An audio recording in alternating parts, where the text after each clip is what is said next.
Buenos días, Fernando Benso, El dragón negro. Es una novela, Fernando, policíaca, además policíaca con mayúsculas, donde ocurre prácticamente de todo. Y ahora yo quería preguntarte, ¿cómo llegas a una novela como esta? ¿O cuál es el detonante o la idea que te hace escribirla? Dos ideas. La verdad es que la novela nace a partir de dos intenciones, por así decirlo. Una era precisamente eso, escribir una novela policíaca, porque ahora mismo hablamos mucho de thriller y de noir no sé, definimos los géneros todos de una manera muy sofisticada, pero yo quería volver a la base, al origen, ¿no? A ese concepto de novela policíaca que era con el que yo crecí como lector, que son estas historias que coges a unos policías y les sigues a lo largo de una investigación criminal, tan simple como eso o tan complejo como eso. Pero yo quería contar una historia que fuera estrictamente una novela policíaca. Y en segundo lugar, quería situarla en un entorno cultural peculiar, con un trasfondo, bueno, pues que fuera lo más posible desconocido para los lectores, y no me importaba que también lo fuera para mí, como de hecho lo era cuando aparece la idea de situarla en el entorno de las grandes organizaciones criminales chinas, ¿no? Eso era un terreno que yo desconocía, pero que pensé que también era muy desconocido por los lectores y le podía resultar apasionante. Y es la suma de esos dos elementos donde, a partir de lo cual empiezo a trabajar en la historia. Porque esta novela es algo más de lo que se cuenta en la sinopsis, ¿no? Es algo más que una novela policíaca, ¿no? Yo intento siempre que sean algo más, ¿no? Yo nunca pensé que iba a ser un escritor de novela policíaca, ni que iba a ser un escritor de thriller. Eso es algo que me ha ido pillando por sorpresa a mí mismo, pero en donde me siento muy cómodo. Y me siento muy cómodo por una razón fundamental, y es que el género policíaco, el género del thriller, te permite todo, cabe todo. Es decir, tú trazas lo fundamental, que es una historia de suspense, una historia con ritmo y una historia con tensión, pero a partir de ahí puedes meter lo que quieras. Puedes meter historias de amor, historias de amistad, puedes meter una denuncia social, una denuncia política, puedes hacer lo que quieras, con lo cual el ámbito es muy amplio. Es muy divertido intrigar al lector, ¿no? Generarle un suspense y generar una tensión, pero también es muy interesante el poder unir a eso pues, determinadas preocupaciones que puedas tener como autor. Entonces yo intento siempre que mis thrillers o mis novelas policíacas no sean solo novelas policíacas. Yo creo que se pueden leer a partir de determinados niveles de interés solamente como esa historia policíaca, o metiéndote en más profundidades. Esta es una novela muy centrada en la cultura china y la sociedad china en España, ¿no? A mí me ha parecido un mundo muy interesante donde creo que podría haber un filón potencial para escribir historias, ¿no? Sí, es curioso porque, que fue lo que me atrajo a mí, somos unos enormes ignorantes de una cultura y una comunidad con la que compartimos todo prácticamente, con la que compartimos nuestra vida diaria, y no sabemos nada de ellos. Yo no pretendía hacer una exposición, digamos, de la cultura china, simplemente, bueno, quería que fuera también, como decía antes, el trasfondo de esa historia de suspense que quería contar en esta historia. Pero es verdad que a mí me ha resultado muy interesante conocerlo porque somos unos enormes ignorantes de nuestros vecinos chinos. No tenemos ni idea, igual que ellos tampoco saben de nosotros. Es decir, somos dos comunidades que compartimos unos mismos espacios, pero que no sabemos nada los unos de los otros. Y la verdad es que da mucho juego, no ya solo literario, da mucho juego y da mucha curiosidad el conocerle, ¿no? Yo me he encontrado con gente que también te diré que cuando le dices, no, la novela tiene relación con la comunidad china, dice, uy, no me interesan nada los chiles, yo no leo la novela. Porque hay un enorme rechazo, y eso me lo estoy encontrando. Hay otros que no, que te dicen, oye, pues voy a leerla, aparte de por toda la trama policíaca y demás, para aprender algo de ello. Pero es verdad que somos o formamos parte de una relación muy complicada, ¿no? Una relación de bastante desamor. Ha sido una novela complicada, ha sido un reto. Ha sido muy complicada, sobre todo porque yo me metía y me sumergía en un mundo del que lo desconocía casi todo, con lo cual me ha requerido un enorme estudio. Y al mismo tiempo, a mí no me gusta que cuando uno se documenta mucho con la historia, cuando uno estudia mucho, acabe convirtiendo sus novelas en un ejercicio de erudición. Yo estudio mucho para mis novelas, pero no quiero presumir, por así decirlo, de lo que he estudiado. Pues no me interesa en absoluto. A veces te documentas y estudias muchísimo para algo que queda reducido en la novela luego a una línea o a un párrafo. Pero ha sido un reto el moverme con seguridad en aquello de lo que estaba hablando, ¿no? A mí me gusta siempre que, digamos, que no se me puedan pillar errores, a ser posible, ¿no? O sea, que todo lo que cuente en mis historias tenga una base de realidad, tenga un trasfondo de realidad que lo acredite. No es nunca 100% ficción, no son reales las historias que cuento, pero al mismo tiempo el entorno en donde escribo mis historias sí tiene una alta carga de realidad. Una de las cosas que yo me preguntaba a lo largo de la novela es que cómo la ibas a acabar, decía, porque por eso te preguntaba si era un reto, porque al final Esto comienza con un tiroteo, pero parece que como las muñequitas rusas, ¿no? Se van abriendo muñecas y van apareciendo otros temas y yo decía, a ver cómo termina, que me deje convencido. ¿Te ha dejado convencido o no? A mí sí. Bueno, menos mal. A ver, verdad, vamos a ver. Yo, como lector o como espectador, no soporto las historias que no son conclusivas. Es decir, me parece una trampa. Me parece un fraude. Tú puedes poner alguna trampa en tus historias y puedes jugar un poco con el lector, puedes confundirle, puedes intentar que no te pille tus trucos, puedes intentar muchas cosas con el lector. Lo que no puedes es engañarle y lo que no puedes al final es cometer un fraude para el lector. Y para mí, dejar cabos sueltos es un fraude. Yo te ofrezco una historia, vente conmigo a seguir esta historia, que no te preocupes, que te la voy a resolver. Ya veremos cómo, ya veremos si te gusta, pero te la voy a resolver. Entonces, cuando yo trabajo mis historias, vigilo mucho eso, vigilo que no dejen cabos sueltos. Otra cosa es que cuando te pones a escribir, a veces las historias empiezan a fluir y te llevan por sitios que tú no te esperabas. Pero lo que no voy a dejar, ya se lo puedo trasladar a todos los lectores, lo que no les voy a dejar es con fraudes, no les voy a dejar sin saber. Entonces, efectivamente, bueno, pues la arquitectura interna, por así decirlo de alguna manera, de mis novelas suele ser un tanto compleja, efectivamente. Pero es verdad que al mismo tiempo intento simplificarlo lo más posible de tal manera que en ese viaje, como digo, que es la novela, el lector puede ir de mi lado y a ser posible un poco confundido, pero sin que le tome el pelo. Esta novela, El Dragón Negro, no, es independiente, no tiene nada que ver con tu anterior novela, el Premio Sorini, pero sí es verdad que tengo una curiosidad para ver si me la respondes, porque es que aparece o vuelves a hablar de Dardo, que ya apareció en la novela anterior, y rescatas a Virginia. ¿Por qué?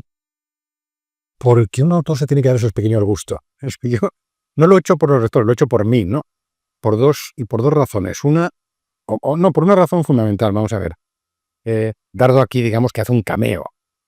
Que además en un momento anterior al final de la novela de los perseguidos. Pero bueno, eso es porque lo necesitaba para recuperar a Virginia, que es quien de verdad me interesaba recuperar. Virginia era un personaje secundario en Los Perseguidos, con una vida muy mala, era la mujer de Dardo, del protagonista, el matrimonio era muy sufrido para ella y un buen día hacía las maletas y se marchaba.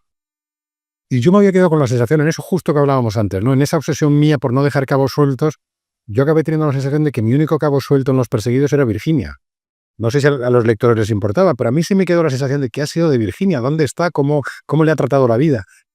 Y cuando empecé a trabajar en la historia del Dragón Negro, me di cuenta de que había un sitio para Virginia, de que podía venir de vuelta y podía meterla otra vez en líos y de alguna manera cerrar su historia, terminar su recorrido como personaje. Y me di ese gusto. Podría haber sido perfectamente, como tú bien has dicho, el Dragón Negro no es una continuación de Los Perseguidos, podría haber sido otra mujer diferente. Pero bueno, cuando vi la posibilidad de que fuera Virginia, digamos que me di esa pequeña satisfacción, porque efectivamente creo que después del Dragón Negro y de todo lo que le pasa a Virginia, yo creo que he saldado la deuda con ella, que es un personaje que ha quedado completado, por así decirlo. Tenemos el comienzo de la novela, una ejecución en una nave de un polígono, lo que conlleva una investigación a cargo de dos inspectores de dos grupos distintos de la policía, ¿no? Y a partir de ahí, todo se va complicando. Estos dos inspectores son Roy y Estela, ¿no? Estela y Roy. ¿Qué le aporta? Pues son completamente distintos y una de las curiosidades que tengo es ¿qué le aporta Roy a Estela en la novela? Bueno, vamos a ver. Primero, vuelvo a algo que hemos hablado antes, que era el afán que yo tenía de escribir una novela de género policial. Y en ese afán yo decidí que el punto de partida de la historia tenía que ser un clásico del género policíaco, como es dos policías que no tienen nada que ver, que sus personalidades son diferentes y que de pronto se ven obligados a trabajar juntos. Así enunciado, lo hemos visto en montones de historias. Es decir, yo era consciente de que estaba utilizando de manera deliberada un cliché del género policíaco para luego, a golpe de sorpresas y de giros, ir alejándome del género. Pero quería que el punto de partida fuera muy tradicional, esa relación entre dos policías contrapuestos. Y en la relación entre esos dos policías yo creo que no solo Roy le aporta cosas a Estela, sino Estela también aporta cosas a Roy. Son muy diferentes entre sí. Estela es cuadriculada, maniática, procedimentalista, legalista. Roy es un tío pasado de vueltas que no cree ni en la autoridad, ni en los procedimientos, ni en la ley, ni prácticamente nada. Yo creo que Roy le enseña a Estela cómo a veces no hay que ser demasiado estricto en dónde se sitúa la línea entre el bien y el mal, como a veces hay que ir un poquito de mano izquierda si queremos llegar a un buen resultado. Y Estela le demuestra a Roy que teniendo valores, principios y siendo obediente con las normas también se puede llegar lejos. Yo creo que se complementan bien en esa tensión que yo creo que es muy buena para el relato, esa tensión que se genera entre ellas. Luego, por otra parte, tenemos a David Wan, que es el malo, o uno de los malos, ¿no?, de la novela. ¿Cómo es de boca de Fernando Bensos David Wan? Porque incluso en algún momento puedes llegar a comprenderlo o a justificarlo como malo, pero Esa es la diferencia que hay que tener entre comprenderlo y justificarlo. Yo disfruto mucho creando los personajes negativos, ¿no? creando los villanos, y muchas veces tengo que luchar contra el síndrome de Estocolmo que te producen los villanos. Porque al final de tanto trabajar con ellos, digamos, les acabas comprendiendo. El riesgo es que los acabes justificando, que es lo que hay que evitar. Y yo cuando diseñé la novela, para mí, David Wan era el líder de una mafia, de una organización criminal a la que se iban a enfrentar Roy y Estela. Pero para entenderle, yo le diseñé un pasado. Le diseñé un pasado que no iba a estar en la novela. Esto es una cuestión de técnica. Le diseñé un pasado para saber yo por qué era el líder de esa banda y cómo había llegado hasta allí. Luego empecé a trabajar en ese pasado, que formó parte de la documentación de la novela, bueno, cómo David Wan crece en un arrozal de Xinjiang, en el oeste de la China, cómo se tiene que marchar de allí por culpa de un crimen, cómo llega a nuestro país, empieza en Barcelona en el tráfico de marihuana, de ahí se traslada a Madrid y empieza a crecer.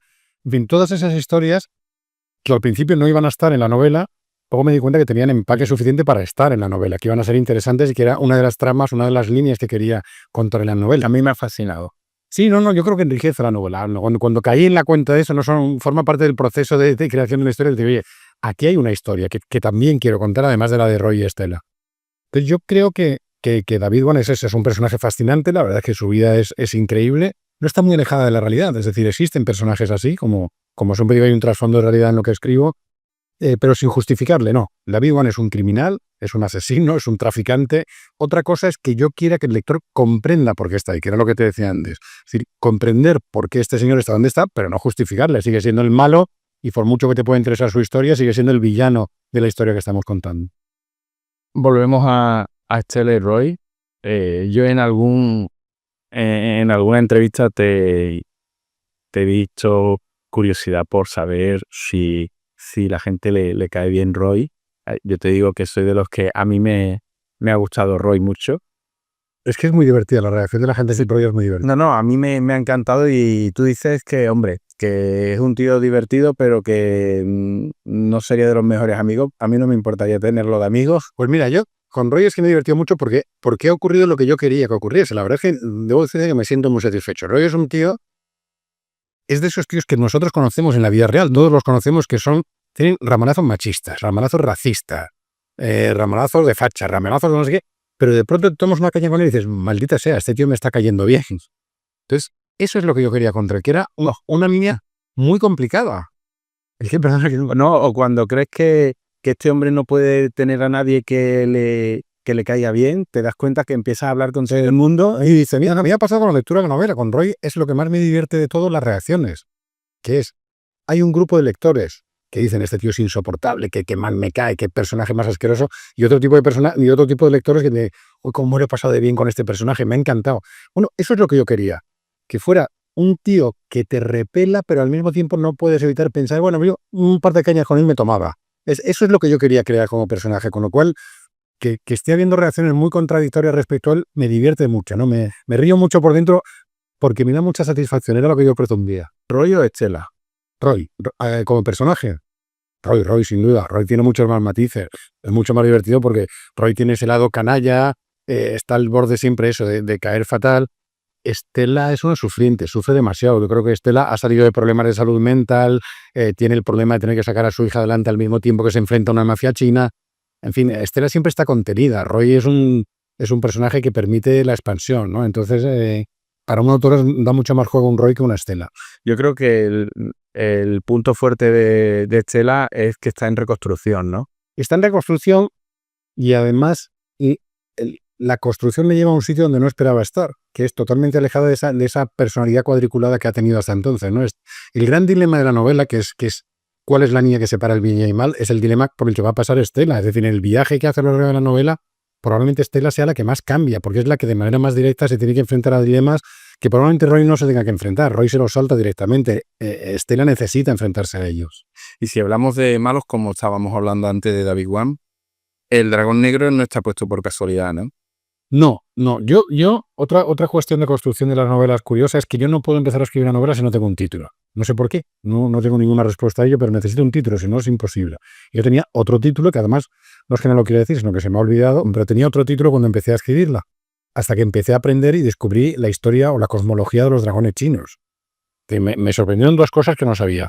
Una, que el dragón chino es un ser positivo, es decir, el dragón occidental es ese dragón de fuego destructivo y demás, el dragón chino no, el dragón chino cuida de las personas, cuida de las poblaciones, cuida de los gobiernos, de las dinastías, en fin, cuida de todo ello en todas sus diferentes reencarnaciones o encarnaciones, mejor dicho, menos la del dragón negro, que es la gran excepción. El dragón negro es oscuro, vengativo, siniestro, trae el mal, con lo cual cuando yo descubrí que existía esa excepción, que además es la excepción de la propia historia, es decir, yo obviamente en la novela no condeno a la comunidad china, ni muchísimo menos, otra faltaba, pero sí hago una excepción con un miembro de esa comunidad, que es la oveja negra, que es David Wan.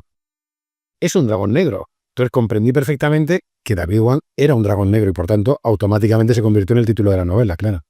Esta novela nos va a dar la oportunidad de reflexionar en varios momentos y uno de ellos es, al menos para mí, es sobre si todo vale, ¿no? Ese es el gran dilema, si todo vale.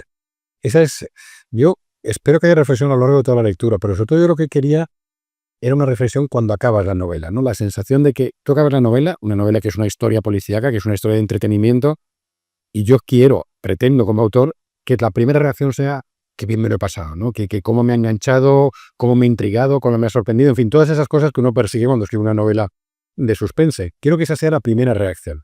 Pero me gustaría o me encantaría que en los lectores hubiera una reacción de rebote, ¿no? Una reacción posterior, después de decir que bien me lo he pasado, que dijeras, y yo, si me hubiera visto donde se han visto estos personajes, ¿qué habría hecho? ¿No? ¿Cuál es mi respuesta a la distinción entre el bien y el mal? ¿En qué momento una cosa es justicia o pasa a ser venganza? En fin, toda una serie de reflexiones que están, o creo que están en la novela, y que me gustaría que digamos que de alguna manera fluyesen por debajo del entretenimiento. Lo primero es literatura de entretenimiento, pero oye, si de paso consigues hacer pensar un poco, pues todavía mejor.